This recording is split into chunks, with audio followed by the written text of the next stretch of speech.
Hey everybody, Scott Balls here. Just got a new Tacoma. I got rid of the Ram, so unfortunately I won't be doing any more Ram videos, but I have a new Tacoma, so I'm gonna start doing some Tacoma videos. A buddy of mine actually was the one who turned me on to doing this while you do your tire rotation. As you can see here, on the brake calipers, they have these slide pins that go through your brake pads.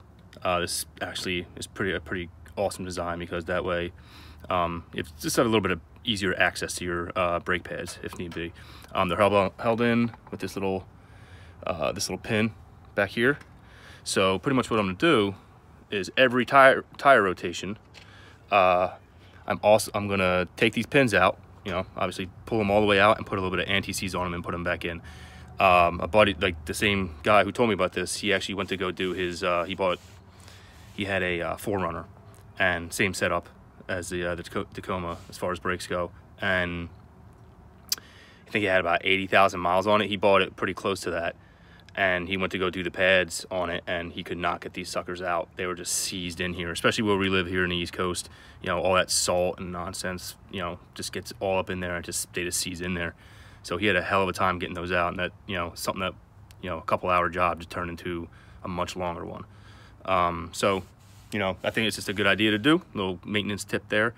Another thing with the Tacomas, which I didn't know about, which is new, and he also told me about this, is greasing the drive shafts. There's actually, you can actually see one right here.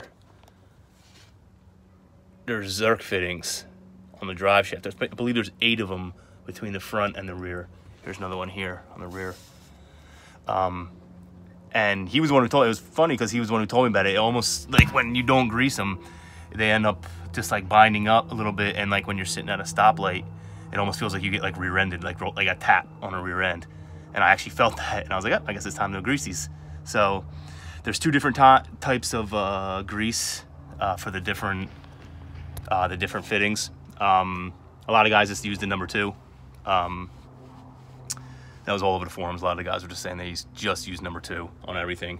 But if you want to get real, you know, crazy about it, real anal about it, you always can get both, get 2 different guns, and, you know, go to town.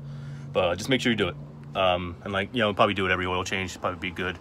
Just you know, it's probably overdoing it, but at the same time, hey man, rather overdo it than underdo it. All right. So yep, just a couple quick maintenance tips there. I'm gonna knock these out. I already did the other side, and it went nice and smooth. This truck has about 34,000 on it right now, so these are actually pretty loose right now. So they're pretty, yeah, you can see these moving a little bit. So they're gonna come out easily, but you know, down the line when I need to do the brakes, they're gonna come out easy too. So yep, hope you guys hope you enjoyed this video, and I hope it helps. All right, see you.